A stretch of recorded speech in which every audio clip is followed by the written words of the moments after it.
Also, I'm super hot. This light is hot. My face is hot. Everything is hot. I'm just a sexy creature, I guess.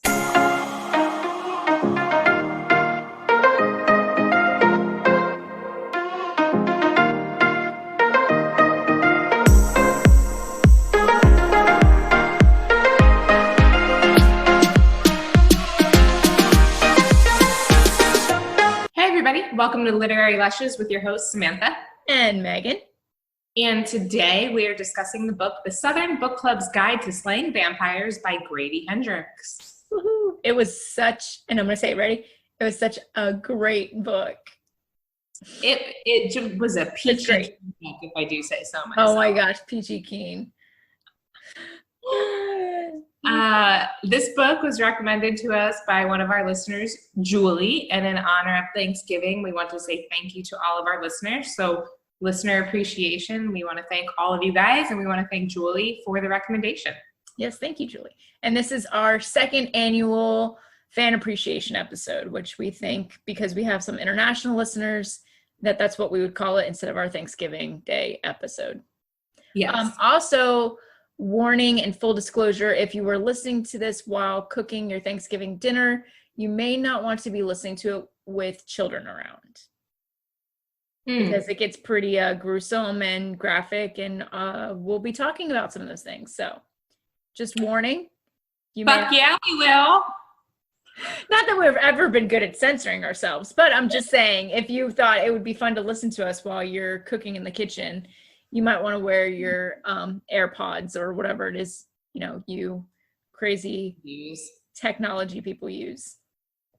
And for those Patreon subscribers who can see our beautiful, warm, hot faces, you might have noticed that we're separate today. And that is because my fiance had a COVID scare at work where somebody he worked with tested positive. So we are playing it safe. So continue to wear your masks, people. Yes, which we have in our store if you want a Literary Lush one. Yay! And for those of you who are like, Patreon, what's that? Tell me more. You can go to our Patreon and support us. We have levels starting at $2 a month all the way up to $20 a month. And you get all sorts of cool stuff. And the higher the level, obviously, the more stuff you get. But even at the basic level of $2 a month, you still get a ton of great shit. So we have access to full-length uncut episodes, written drink recipes, blooper reels, Patreon-only exclusive content like videos, photos, all that good stuff. Before that, we release it to the world. Like right now, we have our, now at this point when this airs, everybody will have access to see it. But our holiday logos were sneak peeked earlier this week. And when you listen to this, it'll be last week. So this week you can see it now. And if you follow that, congratulations. And we're running a promo right now for all new and upgrading Patreon members. For those of you who select the $10 or $20 a month, in addition to all the great stuff you get, you will also get a 2021 Literary Lushes calendar featuring yours truly. And it'll also include the utmost important holidays, such as National Beer Day, National Wine Day, National Tequila Day, etc. All the fun ones. All the good ones. So you have an excuse to drink because, like you needed more reasons to drink, but, there it is. We also have our store. It's on our website. It's also listed on our social media sites. So there's shirts, there's masks, there's shot glasses, there's water bottles, there's a bunch of other goodie stuffs in there. So make sure to check that out if you want to wear a cool shirt like we do. And it's actually the same company that we get our shirts through. So they're really nice quality shirts. Perfect for the holidays. Yes. To show that you love drinking and reading, just like me. So, all right, let's get to this book because I'm excited and it was a really good book. So right before we do that, let's talk about the drink. The drink we made today is Southern Hospitality. It is a bourbon and peach schnapps flavored drink because the ladies of this book club are Southern housewives in Georgia. It's delicious. Check it out. Yes. Okay, now we could talk about the book. Okay, so there were a lot of things. So I'm going to let you go with your notes and I'm going to jump off that because I'm afraid I'll bounce around way too much. Okay, so my first note actually comes from the intro to the book. I don't know. I don't remember if it was. Is it about the how people like or the vampires are like Original serial killers? yes, that's it. Thank you. That's exactly what I wrote down. That's how I knew I was gonna love this book was that line. Okay, so it was something like serial or vampires are just like serial killers. They take and they take and they take, and they're always still hungry. They're always craving more.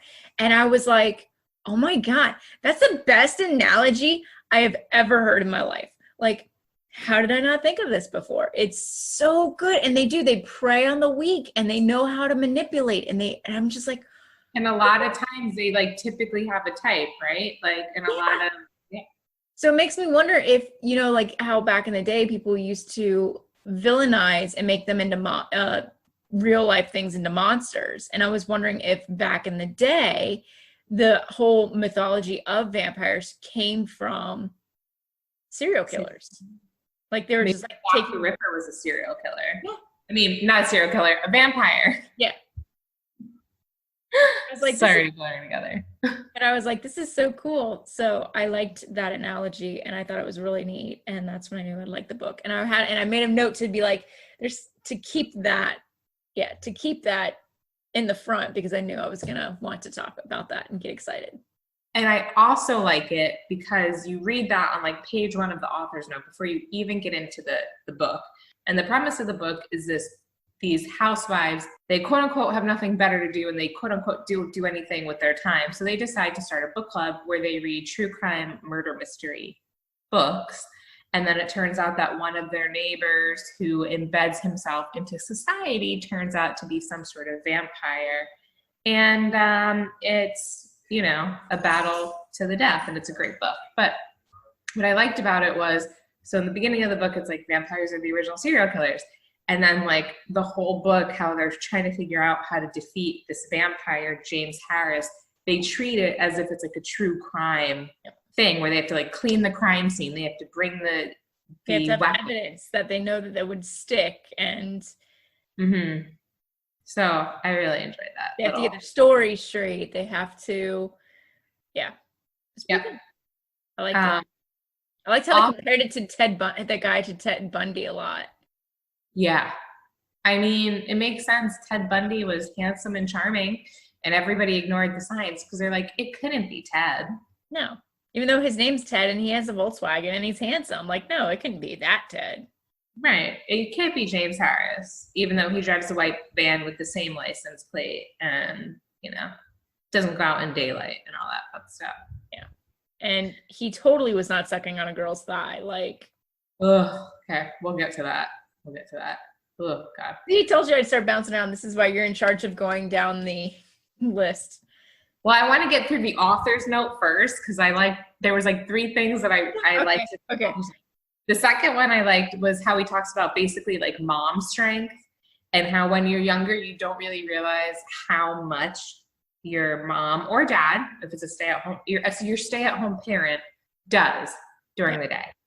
Because like I remember when I was little, I would think, okay, I go to school, my mom just like hangs out and like naps and does whatever she wants. And now that I'm an adult and and I work at home, I feel like I'm bouncing around all the time with stuff around the house and still working full time. And it's like, and in the book, I think Grady does a really great job where it's like they're vacuuming their curtains, they're organizing the junk drawer, they're running carpool. And it's like all these things that people don't realize take up your entire day. They really don't have any time for themselves. No, I was actually, I'm going to circle back to that when they're at that other book club. And she didn't have time to read that book because that week of hers sounded like my week this week. So I'm going to come back to that. So, okay. So finish the author's note. Okay. Then the last thing of the author's note, I like how he was like, basically, I wanted to write a story about what would happen if Dracula faced my mom. I did chuckle at that. I thought that was really funny. He's like, it's obvious wins. My favorite, he's like, it's obvious who will win. I mean, obviously, mom. You have that mom strength. Oh, mom's totally going to win. Yeah, moms are totally going to win. All right, so that was it for the author's note. I really liked it, and it got me super excited to read the book. It was. But yeah, so chapter 1, we get invited to Marjorie Stillwell's uppity fucking book Oh my club. God. Can we talk about how horrible that book club sounds? And Although it if was this is how the hilarious. book club you run, I'm sorry, but it's like being taught. And I'm thinking book clubs need to be more discussion based. Oh my God. The And fact I that thought you have to it make was a hilarious presentation how he based. described it, though. What?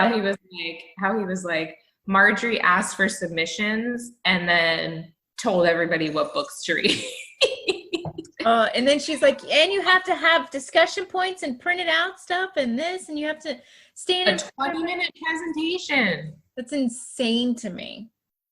Insane. I'm like this. And then there's an open, I about died when they said there's a bottle of wine sitting on the middle of the table, but no one dared open it. They were all staring.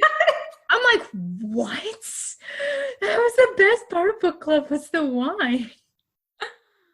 Oh my God, it was hilarious. I was laughing so hard because I kept comparing it to what you and I do, and then obviously with my book club, and I just laughed because I'm like, thank God it's not like that. I mean, if that's the kind of book club you're into, I guess good for you, but like that just sounds like torture to me. It's like being back in college. So Patricia gets assigned a book to read. And like any good normal housewife, she gets caught up with everything in her life that could go. Her mother-in-law moves in. She needs all these things to be done to her house. Her 2 kids, one kid needs cleats because everybody else has new cleats. The other kid is just, got a lot of crap going on too. So there's like a lot going on. And she's like, I meant to read it. I really did. I just didn't get to it. And then that's how this book kind of started for me this week. I was like, I really meant to get to it sooner, but then someone hit my car over the weekend, and I actually think we podcasted about that. The burner was don't be an asshole, be a conscientious driver. Yeah. So my car got hit, so I had to go and drop my car off this week to get it done. Then my one dog decided to wake up in the middle of the night and have explosive diarrhea, and this is true story. I laugh because every dog owner has been there. At 4 a.m. on a Sunday morning, my oldest dog decided to have explosive diarrhea. Oh, Loki, bless his heart. Well, if it makes you feel any better, the other night, Rex was sleeping in the bed with us, and he was on the edge of the bed. I don't know if I already told you the story, but Mike had his big cup of Yeti water on his night table, and Rex just pulled a total cat move, stretched, knocked it off the night table in a forceful whack at like 3 a.m. on a weeknight. And it goes splattering all over the floor, the carpet, his bed, our bed. We're like, what the fuck? So we get up, we dry it. He sleeps through the whole thing. 0 fucks on his part. We go back to sleep. It was when Tropical Storm Etta, or whatever that bitch's name was going through. So then Kale decides at like 3:45, right after we both fall asleep, that he's going to bark at the wind for like an hour, because why not? So I get it. Yeah. So then Loki had that on Sunday. Monday, like I told you, that other stuff that happened at my other job. Then Tuesday was it Tuesday? I don't even know what today is. Today. It was Tuesday. So Tuesday was the day I had to drop Pepper off at the vet.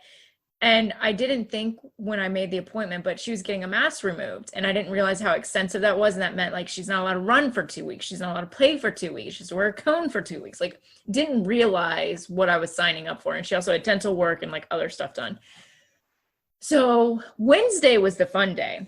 Wednesday was the day that I'm like, yes, I am starting this. If I start it today, I can finish it because I can listen to it. And then I can listen to 6 hours today and then 6 hours on Thursday, and all will be right in the world. Except for that I had to drop my car off Wednesday. Then I had to watch Pepper the entire time because Bucky wanted to play with Pepper. And it was constant, no, you can't play with her. Then it was the window people came because they were installing the blind. So then I had to carry each dog outside because all the blind people were here and they were freaking out over that. So then I had to watch them to make sure they weren't attacking each other or Pepper wasn't running around busting her stitches open while I'm trying to make sure that the blind guys are doing their job. Then it was just like, so then I started it today. I did a power list. So I completely get Patricia. You like nothing during the day, obviously. Like, Nothing. Yeah. And then I worked all day today. So like, and then I had to take Bucky to the vet today. And so it was just like, this has been the longest week there ever has been. And I'm looking forward to Thanksgiving week because I feel like there'll be less work.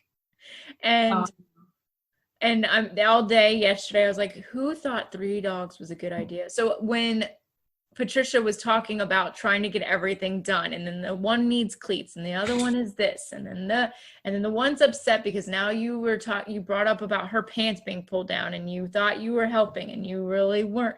And I just had to say, I completely understood. And I also laughed when they went to, what's her face's? I can never think of it. It's not Stiff. Not Slick. Kitty? No, Slick. It's Slick. They went to Slick's house and her house was a complete mess. And Patricia was like, I felt so much better seeing this. Yeah, and I'm like, I just want to see someone's house a mess right now because it would make me feel better about mine. Which, by the way, what you said just reminded me about when, because I totally forgot the whole thing about Corey's pants being pulled down and she tried to find out what happened and made it worse. And there's that point later in the book with Blue where it's like she just simply like asks a question and Blue flies off the handle, which teenagers do, fine. But like her inner monologue is like, I always push too far and I always ruin it. And that's because her douchebag husband would tell her that. And it's like, you're not pushing too far by asking your child a question about her husband was one of the worst. Like even before it came out, him being bad and annoying. Oh yeah. And like before it even came out, like him being the complete worst, like I'm sitting here going, this guy's a douche and I don't understand why she's staying with him. I mean, other than that it's the times and that's how you do things. I'm like, I don't like him. And then I was like, am I being that person again where I'm like, I just don't like him because I have such a great husband? He's a butthole. He was a huge butthole. And then trying to be like, here's some pills. Twist it, and he would try to get his kids against her. Oh, that was crazy. And then she's like, I'll never forgive him for this. And I was like, my God, what is wrong with him? But he got it because at the end of the book, when she wants a divorce, he's like, I'm going to explain it to the kids because I'm a licensed professional and blah, blah, blah, blah, blah. And then he like tells his kids, like, I'm keeping the house because your mother wanted the divorce. So who do you want to live with? And without even skipping a beat, they were like, we want to live with mom. Like, suck it, Carter.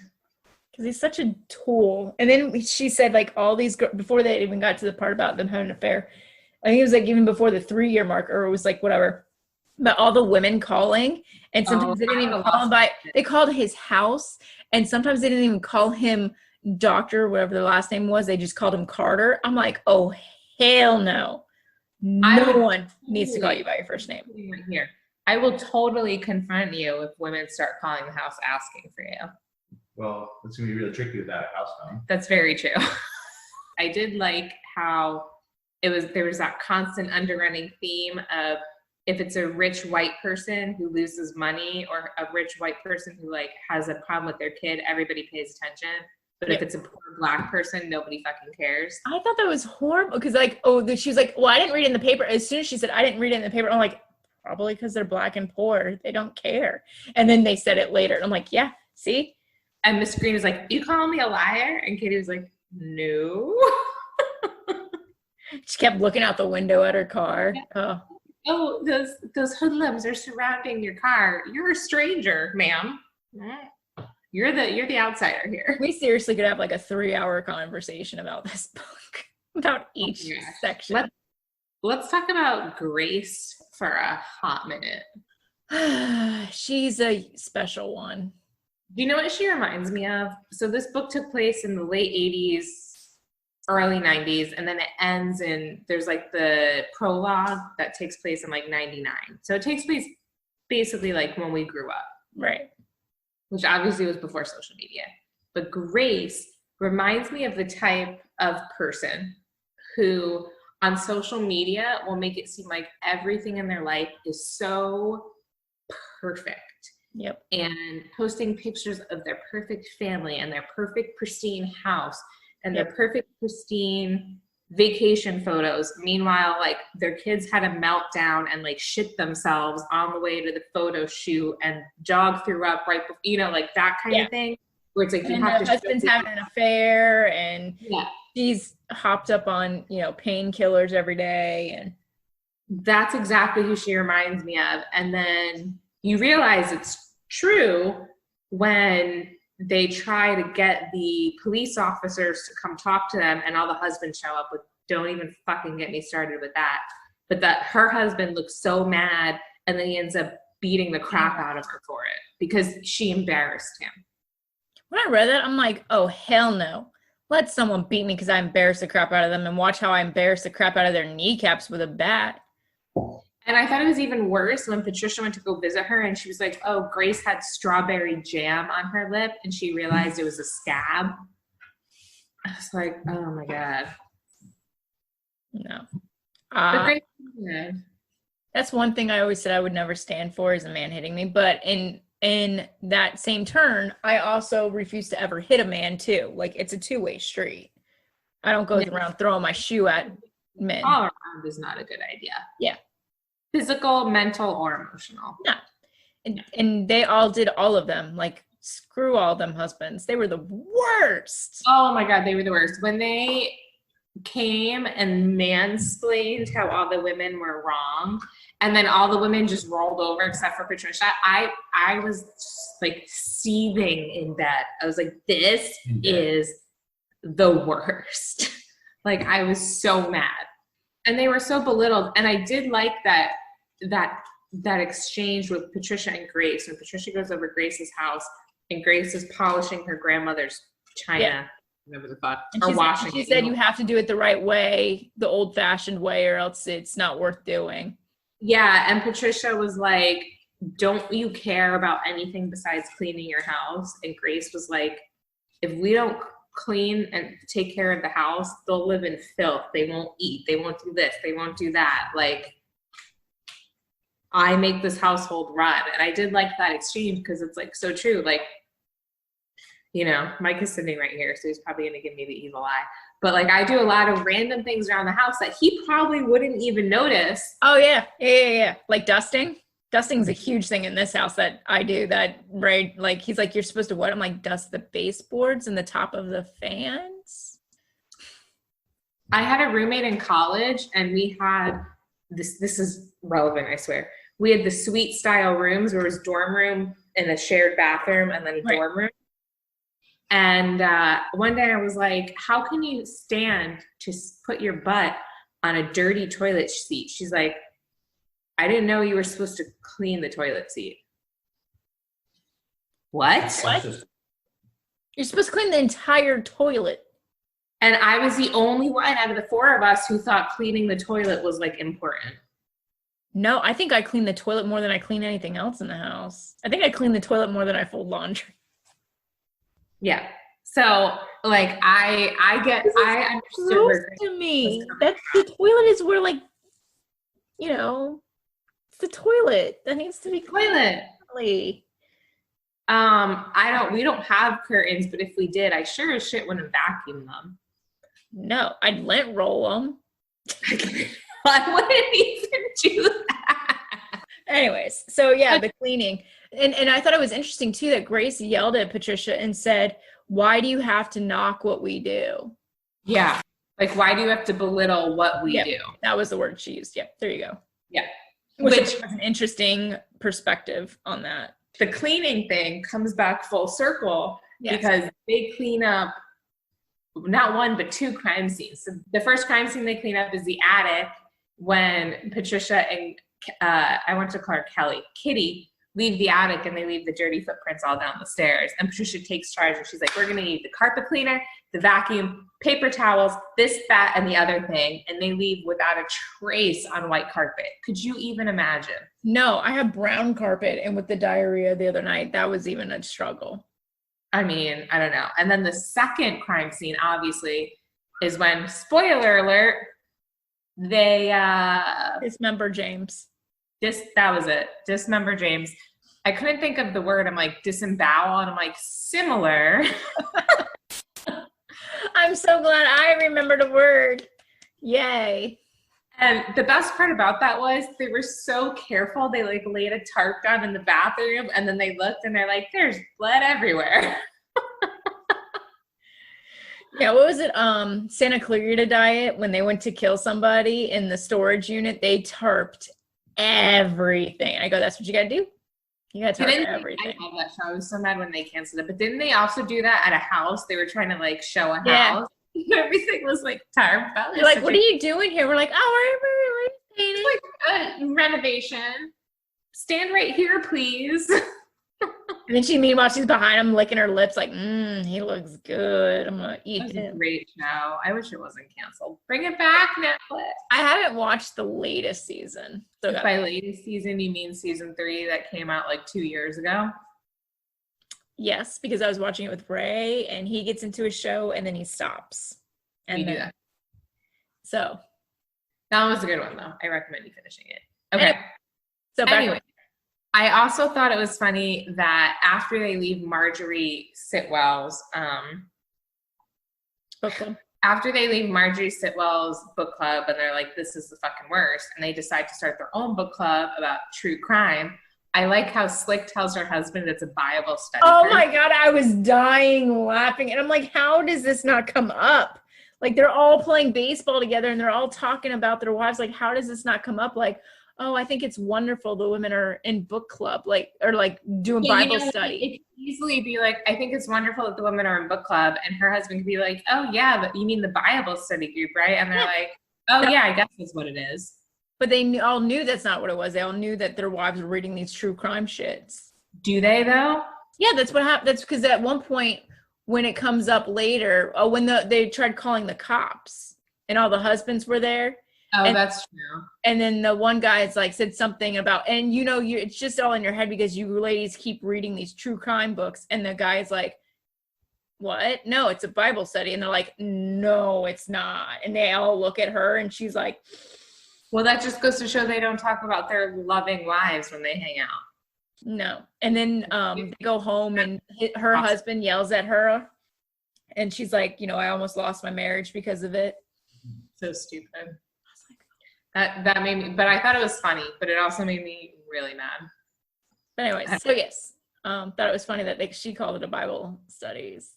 Okay, I have 2 things I want to talk about, and I can't decide which one I want to talk about first. So I'm just going to go with this one. First things first. So the whole story, Patricia's talking about how you can't ignore the signs, right? And if people had noticed the signs with Ted Bundy earlier, right, you would have saved so many lives. Can we talk about how her son exhibited so many signs of being a fucking psychopath? So many. Like, she's like, he draws swastikas on his thing. And I'm like, he what? He mutilated his action figures. I'm like, these are the beginning signs. And your husband, and then the husband's like, oh, I want to test you for ADHD. And I'm like, why? I think you need to give him the psycho test is what I think you need to give him. I don't think you're giving him the right one. No, he might kill somebody. You don't have to worry about him having attention deficit disorder. He might murder someone. I'm like, I don't think it's attention deficit disorder. I think it's the psycho killer disease. You got it. I know. That was so annoying to me because I'm like, you're constantly talking about missing the signs. You're missing the signs with your son, who's obsessed with the Nazi science experiments that they did on people. Yeah. Like, that should raise a red flag.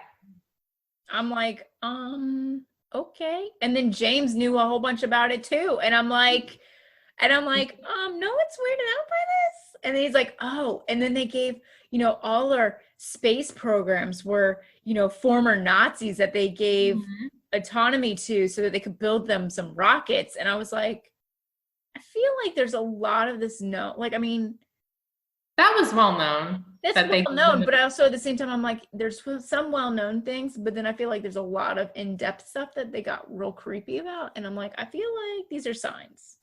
So do you think, which he could probably write a whole book on James's backstory with like the ice cream suit and everything. Anyway, But he knew so much about World War II, which granted, if we lived during that time, we would probably know a lot about it. Yeah. But he had so much knowledge of the Nazis. I think he was a Nazi.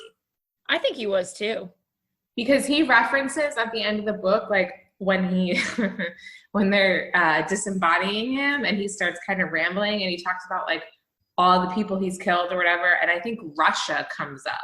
So it's like clearly he was in Europe at one point. I even wonder if he was how it all started, him becoming a vampire, was he was a science experiment for the Nazis. Yeah, because it's a kind of super soldier. Because, well, no, because he said he lived 4 times longer than Patricia. And so she was like in her 40s, which means he would have lived like 160 years, which would have been like the 1820s ish. When he was born. And then 40s. Oh, I see what you're saying. Possible. Yeah. Yeah.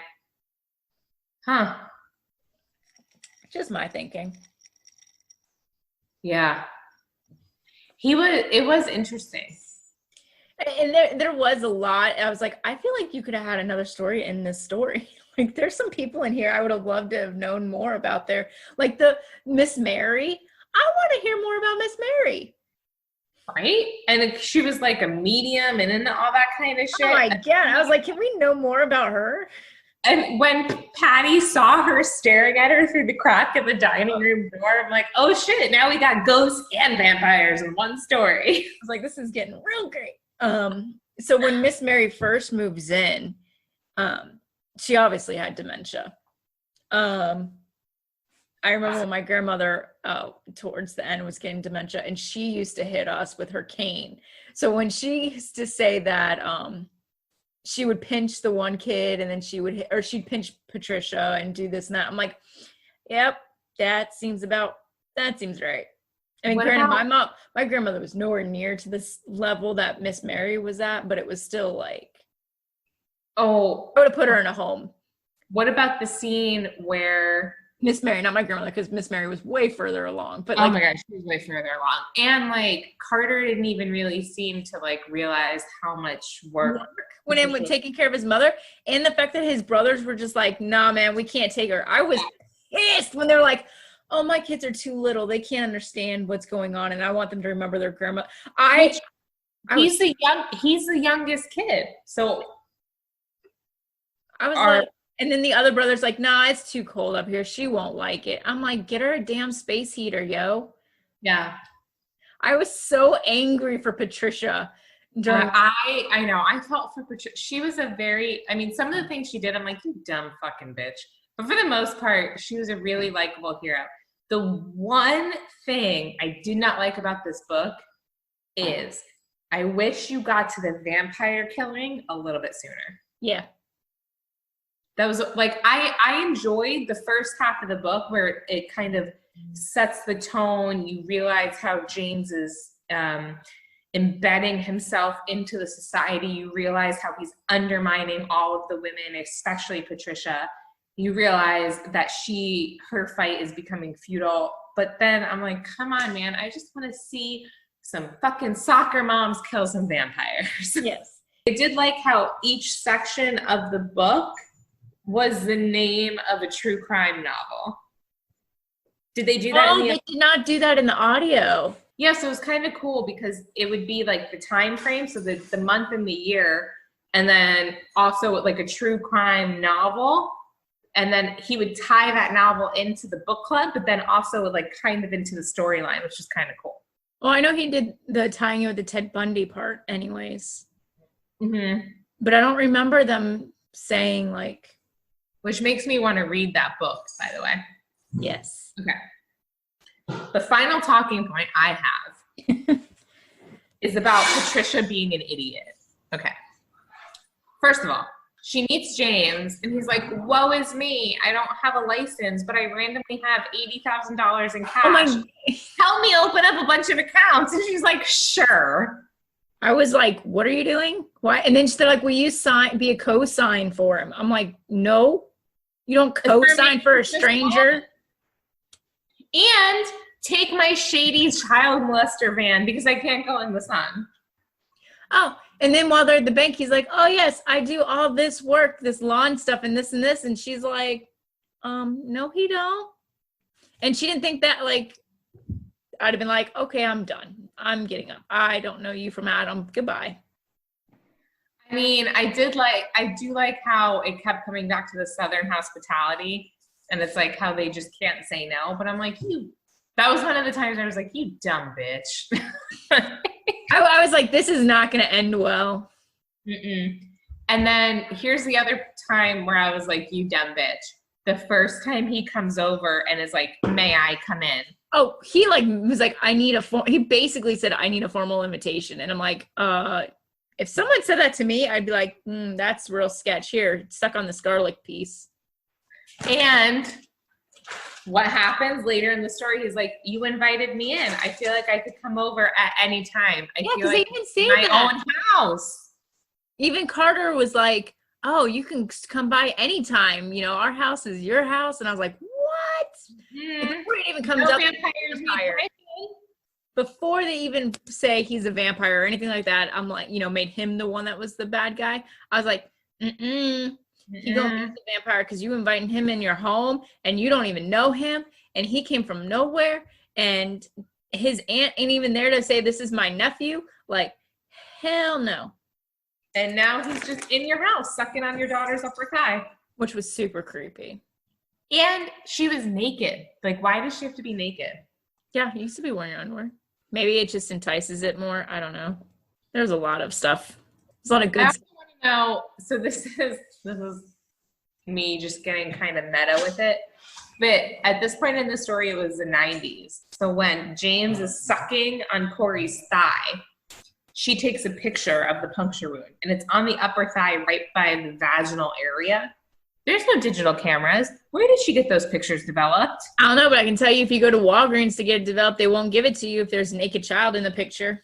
Right? Unless it was super close that you couldn't even tell. But even then, like, if I developed photos and I saw like a puncture wound, I'd be like, this is odd. Yeah, I feel like I'd be getting the police involved. Unless she like developed her own, but I don't think they had that capability in their basement. To be fair, back in the 90s, like my, a Polaroid. Maybe it was a Polaroid. That was the one thing I was like, that's kind of odd. Yeah.